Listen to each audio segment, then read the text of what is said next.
Hello students, चलिए आज हम बात करने जा रहे हैं आपके सीए इंटर कॉस्टिंग में एग्जाम प्रेजेंटेशन को लेके। तो देखिए, एक अच्छा एग्जाम प्रेजेंटेशन, एक अच्छा स्कोर दो चीजों से आता है। सबसे पहली चीज, आपको उस सब्जेक्ट का नॉलेज होना चाहिए, और दूसरी इंपॉर्टेंट चीज, आपको प्रेजेंटेशन करना आना चाहिए अपने आंसर्स का। तो देखिए, नॉलेज तो हम भरपूर ऑलरेडी ले चुके हैं। अब हम बात करने वाले हैं कैसे हम अपने आंसर को प्रेजेंट करें जाके अपने एग्जाम में उन 3 घंटों में, जहां हमें ज्यादा से ज्यादा मैक्सिमम से मैक्सिमम मार्क्स मिल सके।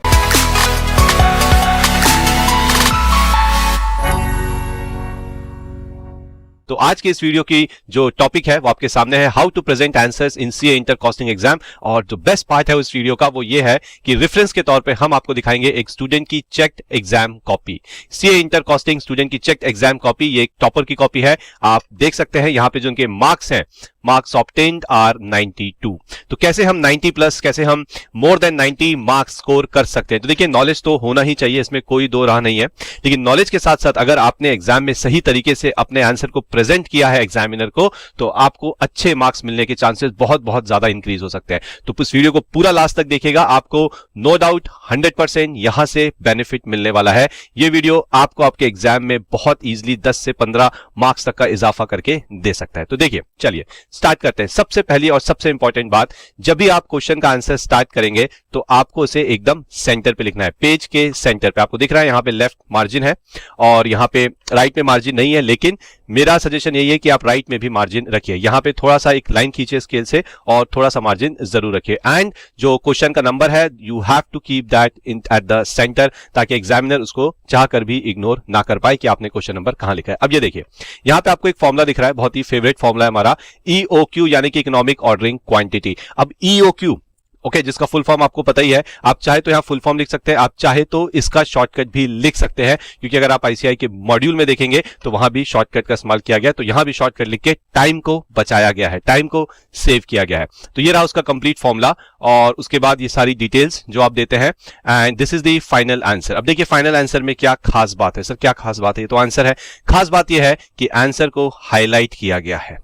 आंसर को यहां पे हाईलाइट किया गया है। आपको अपने हर एक आंसर को हाईलाइट करना है, चाहे आप बॉक्स बना के हाईलाइट करें, चाहे आप उसके नीचे 2 से 3 लाइनें खींच के उसे हाईलाइट करें। हाईलाइट करना है ताकि चेक करने वाले को साफ साफ दिखे कि हाँ, ये आपका आंसर है। तो अभी तक हमने 2 चीजें देखी, 3 चीजें देखी। पहला, आपको मार्जिन रखने हैं, left margin and right margin also. काफी स्टूडेंट राइट मार्जिन को इग्नोर करते हैं, जैसे यहां भी इग्नोर किया गया है, आपको नहीं करना है। क्वेश्चन का जो नंबर है, जो सॉल्यूशन का नंबर है, वो सेंटर पे होना चाहिए, और आपको अपने आंसर को बिल्कुल हाईलाइट करना है। ये देखिए, ये स्टेटमेंट शोइंग आपकी टोटल इन्वेंट्री कॉस्ट। इसमें एक खास बात मैं आपको दिखाता हूं, यहां पे एक पूरी लाइन में 1 2 3 4 सिर्फ और सिर्फ 4 वर्ड्स हैं। देखिए, इससे होता ही है, एक तो आपको अपना फॉन्ट साइज बड़ा रखना है। फॉन्ट साइज जब आप बड़ा रखते हैं तो जो एग्जामिनर है, जब आपकी कॉपी को चेक करता है, तो उसे आपके अक्षर, आपके वर्ड्स काफी क्लियर तौर पे दिखाई देते हैं। अगर आप छोटा छोटा बिल्कुल लिख के आएंगे, उन्हें नहीं समझ में आएगा, तो वो आपको मार्क्स नहीं देंगे।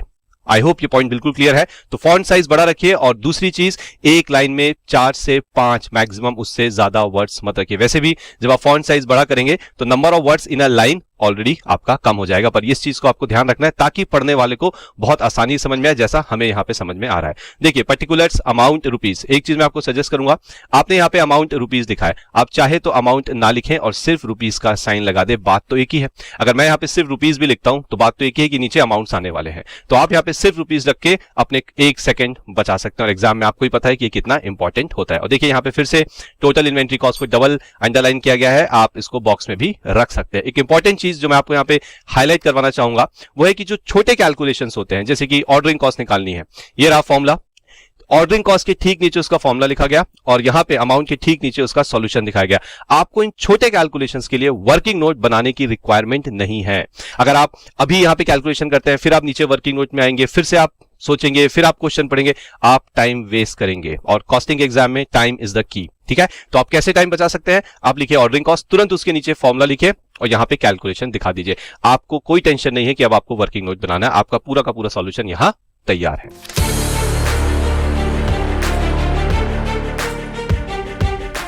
चलिए आगे देखते हैं।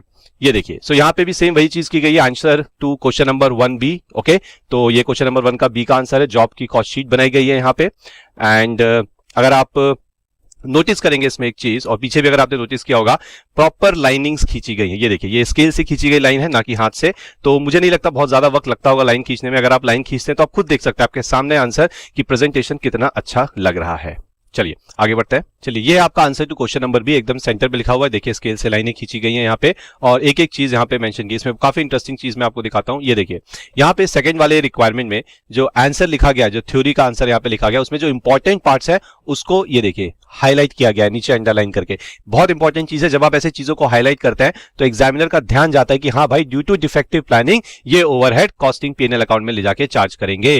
Due to increase in cost, हम इसे दो तरीके से कर सकते हैं। देखा कितनी आसानी से मैंने इस लाइन को पढ़ा, बिना पूरी लाइन को पढ़े हमने सिर्फ अंडरलाइन को पढ़ा और हमें समझ में आ गया। तो ये बहुत ही अच्छी एक्टिविटी है जो आप अपने एग्जाम में कर सकते हैं। आपका क्वेश्चन नंबर 3B का सॉल्यूशन एकदम सेंटर में है, लाइंस भी हैं, लेकिन यहाँ पे एक छोटी सी प्रॉब्लम है जो आपको हाईलाइट करवाना चाहूंगा, जो आप एग्जाम में अवॉइड करेंगे। कि यहाँ पे इन्होंने लिखा है कॉस्ट शीट सितंबर 2019, ठीक है। प्रोडक्शन है आपकी 1 लाख, ओके। स्क्रैप के बारे में लिखा है, क्लोजिंग स्टॉक वगैरह, लेकिन इस चीज को अगर आप देखिए थोड़ा ज्यादा यहाँ पे घुसा दिया गया है। तो ये ऐसा लग रहा है कि उन्होंने पहले फॉर्मेट बनाया, लिखा, और बाद में उनको क्लिक किया और फिर उन्होंने यहाँ पे चीज लिखी। तो मेरा यहाँ पे एक सजेशन रहेगा आपके लिए, आप इसे फॉलो करिएगा। जैसे आपने लिखा कॉस्ट शीट, आप कॉस्ट शीट के नीचे 2 से 3 लाइनें छोड़ के चलिए और फिर अपना स्टेटमेंट स्टार्ट करिए। आप कोई भी स्टेटमेंट बनाते हैं, आप स्टेटमेंट की हेडिंग लिखेंगे, हेडिंग कभी भी लंबी नहीं होनी चाहिए। हेडिंग लिखने के बाद आप 2 से 3 लाइनें छोड़िए और फिर अपना स्टेटमेंट तैयार कीजिए। कल को कुछ लिखना हो, आप भूल गए हैं, तो आप देखिए यहां बीच में लिख सकते हैं। तो जैसे कि इन्होंने किया है, बीच में स्पेस था इसलिए लिख पाए, नहीं स्पेस होता तो फिर प्रॉब्लम हो जाती, तो ये और ज्यादा यहां पे काटा पीटी होती। जैसे यहां पे देखिए ये कटिंग है, तो मेरा सजेशन है प्लीज कटिंग को अवॉइड करिए, यहां पे मार्क्स आप मिस कर सकते हैं। ये है क्वेश्चन नंबर 4A का आंसर। तो देखिए यहां पे थोड़ी सी कटिंग है, अवॉइड करेंगे आप कटिंग को, लेकिन टेबल प्रॉपर तरीके से बनाया गया है, छोटे छोटे कैलकुलेशंस को दिखाया गया है।